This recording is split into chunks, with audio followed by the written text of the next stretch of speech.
Let's move on now to the Jacksonville Jaguars in our training camp series preview, where we talk about the top stories for every team entering the 2023 training camp. But before we do that, if you have not already, be sure to subscribe to the channel and also ring the bell to get notified when we create new content. We are doing an entire 32-team series involving training camp preview. And also we are doing a lot of preseason series as well, and also weekly game predictions throughout the entire regular season. So if you want to get notified of those videos and all the Jags predictions, be sure to subscribe to the channel and ring the bell to get notified. And Ryan, let's get into it here. Jacksonville's coming off an amazing 2022 season. I think they had an okay offseason so far. There's a couple things that we need to talk about. And first off, just coming back, I think the main story is they got Calvin Ridley finally able to play. He's finally not suspended anymore. They got a really, honestly, fair deal for all parties involved, Falcons, Calvin Ridley, and Jacksonville. And I think that to me is the first one that kind of comes out. Yeah.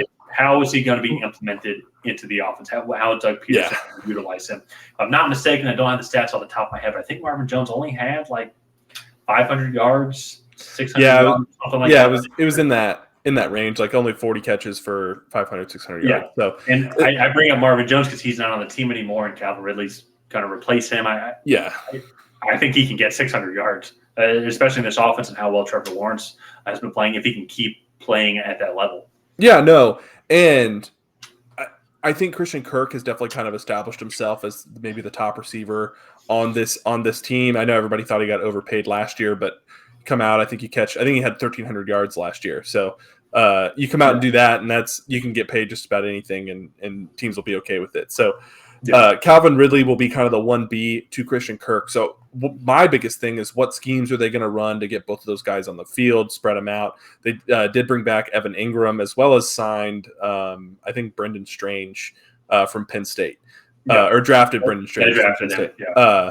And so, like, how does this offense look? Are they going to be in much more of like a spread college-style offense, right?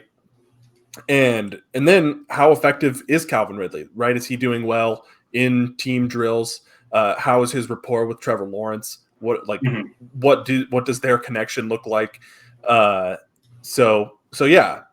me, I think that is probably the biggest thing, because if he can come in and have a good relationship with Trevor Lawrence and be effective in this offense, I mean, you're looking at two potential 1,000-yard receivers in Christian Kirk and Calvin Ridley, and then that doesn't even incorporate tight ends or the rest of the receiving group, as well as Travis Etienne, and then remind me of the other running back that they Tank Bigsby, as well as Tank Bigsby, and the production that they're going to bring to the offense. And so I think you look at that as this whole picture, and Calvin Ridley could make this team a lot better, and they really put it together in the second half of 2022.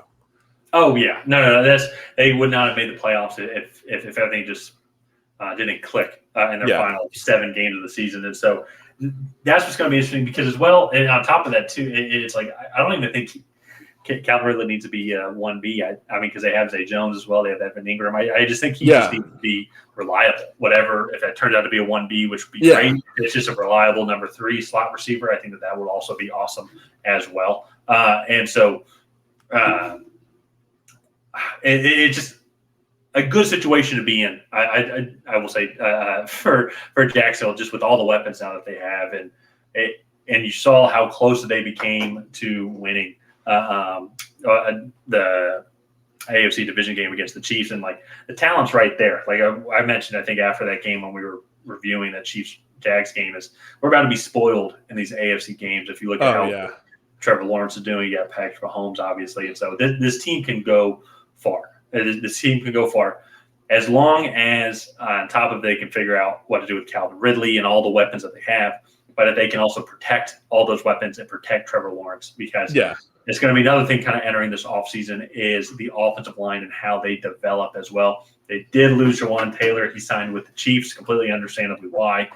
He signed with them. The highest paid right tackle in NFL history. Yeah, if you can't beat them, join them, type mentality, which I totally respect. But I know, hashtag Kevin Durant. Anyways, but on top of that, though, so they lost him, and then also they did lose Cam Robinson for 6 games. Yeah, I believe 6 games for because of a PED suspension. So that is going to be something of interest to watch, is especially not just during the training camp, but also the preseason. What's going to be the starting lineup and how do they look as well? Because this team, they do have a lot of weapons, but if you don't have an offensive line and if you don't give your quarterback time to go through the progressions or don't give holes for your running backs for them to break off long runs and get up to the second level, it's going to be tough to win games in this day and age of football. Yeah.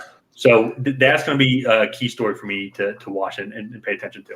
Yeah, and on the offensive line, I think there is a little bit more of a clear vision now that like kind of the draft and free agency has played out, because they do have Walker Little, I believe, and then they also drafted Anton Harrison in the first round, and so that to me they had a backup plan there. Luckily, they have two hopefully solid tackles, right? That can come in and fill in those voids, but Cam Robinson should come back and provide good depth.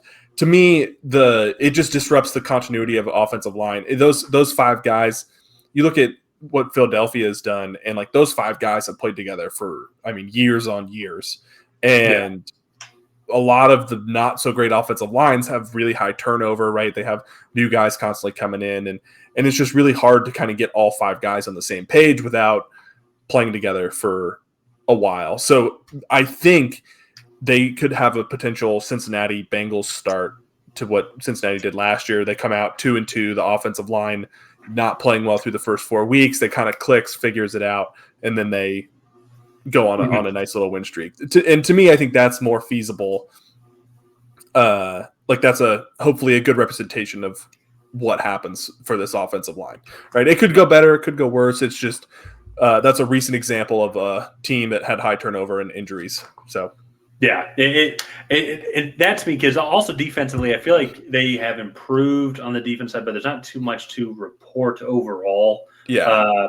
Trayvon Walker, they want to continue to develop and kind of do some of those things. Yeah. So, and the defense was middle of the road-ish overall. I think that they're averaged, maybe slightly above average throughout. Maybe they can improve a little bit in the secondary, just overall on consistency-wise. But even then, though, it's just going to be tough in the AFC and just in general with how high-powered a lot of these offenses are, and they have all the top quarterbacks. So if I'm wrong there, I'd love to hear your opinion about the Jags defense. But in general, I think it's just seeing incremental improvement or slight incremental improvement from what it was last year. So because the offensive side, they have a lot of momentum on the offensive side of the ball. Like let's keep it going. You're even getting Calvin Ridley. You're even getting better in that position. So it's going to be interesting to see how he gets implemented into this offense, and also how the offensive line adjusts to losing the top two tackles.